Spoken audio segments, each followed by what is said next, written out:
Hello అందరికీ! ఈరోజు నేను మీకు చేసి చూపించబోయే రెసిపీ చికెన్ ఫ్రై. కొంచెం గ్రేవీతో అన్నంలో బాగా కలిసేలాగా టేస్టీ అండ్ సింపుల్ వేలో చికెన్ ఫ్రైని ఎలా చేసుకోవాలో ఈ వీడియోలో చూసేద్దాం. ముందుగా మనం తెచ్చుకున్న చికెన్‌ని ఒక గిన్నెలో వేసుకొని దాన్ని శుభ్రంగా కడుక్కొని పక్కన పెట్టుకోవాలి. నేనైతే 1 కేజీ చికెన్ తీసుకున్నాను. ఇప్పుడు ఇందులోకి 1 టేబుల్ స్పూన్ ఉప్పు, పావు టేబుల్ స్పూన్ పసుపు, 1 టేబుల్ స్పూన్ కారం వేసుకోవాలి. ఇప్పుడు ఇందులోకి 1 టేబుల్ స్పూన్ ఆయిల్ వేసుకోవాలి. మీరు వద్దనుకుంటే దీన్ని స్కిప్ చేయొచ్చు. తరువాత అల్లం వెల్లుల్లి పేస్ట్ ఇందులో యాడ్ చేసుకొని వాటిని బాగా ముక్కలకి పట్టేలాగా కలుపుకోవాలి. ఇలా మ్యారినేట్ చేసిన తర్వాత ఈ మిశ్రమాన్ని ఒక 10-15 మినిట్స్ వరకు దాన్ని పక్కన పెట్టుకోవాలి.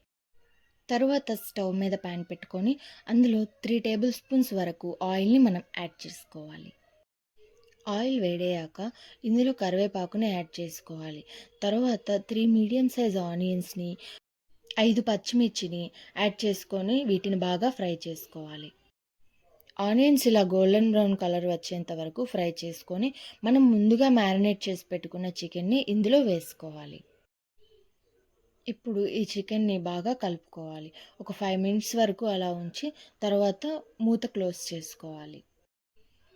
ఇప్పుడు మూత ఓపెన్ చేసి చికెన్‌లో ఉన్న ఆయిల్స్ అన్నీ ఇలా సెపరేట్ అవుతున్నప్పుడు మనం 1 గ్లాస్ వాటర్‌ని ఇందులో యాడ్ చేసుకోవాలి. తర్వాత ముక్కల్ని ఇలా ఈవెన్‌గా స్ప్రెడ్ చేసుకొని ఒక 10-15 మినిట్స్ వరకు బాయిల్ చేసుకోవాలి మూత పెట్టేసుకొని. తర్వాత ముక్క ఉడికిందో లేదో ఇలా చెక్ చేసుకొని ఇందులోకి ధనియాల పొడి యాడ్ చేసుకోవాలి.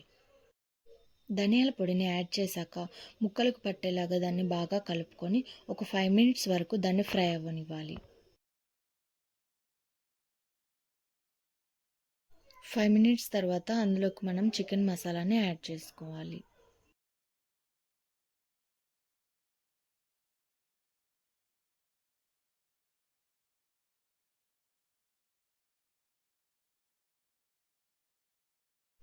తరువాత గరం మసాలాను కూడా ఇందులో మనం యాడ్ చేసుకోవాలి.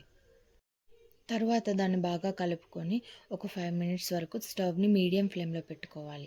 చివరిలో కొత్తిమీరని యాడ్ చేసుకొని ఒక 5 మినిట్స్ వరకు ఉంచి తర్వాత స్టవ్‌ని ఆఫ్ చేసేసుకుంటే ఎంతో టేస్టీగా ఉండే చికెన్ ఫ్రై రెడీ. ఈ వీడియో గాని మీకు ఉపయోగపడింది అనుకుంటే సబ్స్క్రైబ్ చేయడం మాత్రం మర్చిపోకండి. Thank you for watching.